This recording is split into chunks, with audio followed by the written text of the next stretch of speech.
আসসালামু আলাইকুম ওয়া রাহমাতুল্লাহি ওয়া বারাকাতুহু। প্রিয় দর্শক, সবাই চায় তার রিজিক বেড়ে যাক, সহজেই ধনী হয়ে যাক, জীবনে আসুক প্রাচুর্যতা, সফলতা পদচুম্বন করুক। কিন্তু অনেকেই অর্থনৈতিক অস্থিরতায় ভুলে গিয়েছেন যে আল্লাহ সুবহানাহু ওয়া তাআলাই একমাত্র রিজিকের মালিক।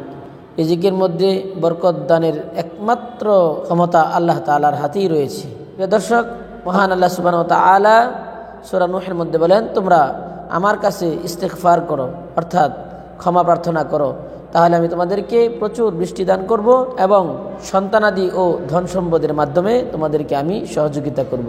এছাড়াও নবীজি সাল্লাল্লাহু আলাইহি ওয়াসাল্লাম বলেছেন, যে ব্যক্তি বেশি পরিমাণে ইস্তিগফার পাঠ করবে, অর্থাৎ আস্তাগফিরুল্লাহ ওয়া আতুবু ইলাইহি, এই আমলটি করবে, আল্লাহ সুবহানাহু ওয়া তাআলা তাকে সব ধরনের চিন্তা, টেনশন এবং সংকট থেকে মুক্তি দান করবেন এবং আল্লাহ তাআলা তাকে এমন জায়গা থেকে রিজিকের ব্যবস্থা করবেন যে তিনি কল্পনাও করতে পারবেন না।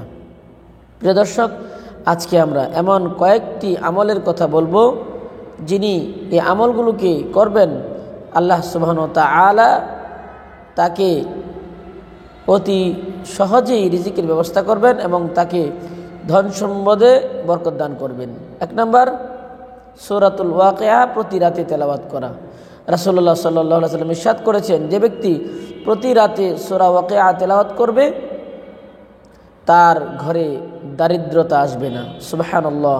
এজন্য আমরা যারা অর্থনৈতিক দৈন্যতা এবং দারিদ্রতা থেকে মুক্তি চাই, আমরা নিয়মিত প্রতি রাতে সূরাতুল ওয়াকিয়া তেলাওয়াত করব।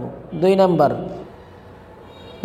আমরা প্রতি নামাজের পরে কমপক্ষে 3 বার সূরা কুরাইশ তেলাওয়াত করব। 3 নম্বর, আল্লাহ তাআলার এমন কিছু গুণবাচক নাম রয়েছে যেগুলোর জিকির যদি আমরা নিয়মিত করি, ইনশাআল্লাহ আল্লাহ তাআলা আমাদেরকে অর্থনৈতিক দৈন্যতা থেকে মুক্তি দান করবেন।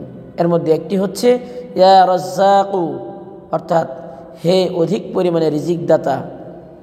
ইয়া রাজ্জাকু, এই নামের জিকিরটি আমরা ইনশাআল্লাহ নিয়মিত করতে থাকি। আরেকটি নাম হচ্ছে ইয়া ওয়াসিউ, হে প্রশস্ততা দানকারী। আল্লাহ তাআলার আরও একটি গুণবাচক নাম হচ্ছে আল ওয়াজিদু। আমরা এই নামের জিকিরটি ইয়া ওয়াজিদু এভাবে নিয়মিত আমল করব। আল্লাহ তাআলা আমাদেরকে অতি দ্রুত আমাদেরকে অর্থনৈতিক সচ্ছলতা দান করবেন। আল্লাহ সুবহানাহু ওয়া তাআলা আমাদের সকলকে কোরআন এবং সুন্নাহ অনুযায়ী চলার তৌফিক দান করুন। আসসালামু আলাইকুম ওয়া রাহমাতুল্লাহ।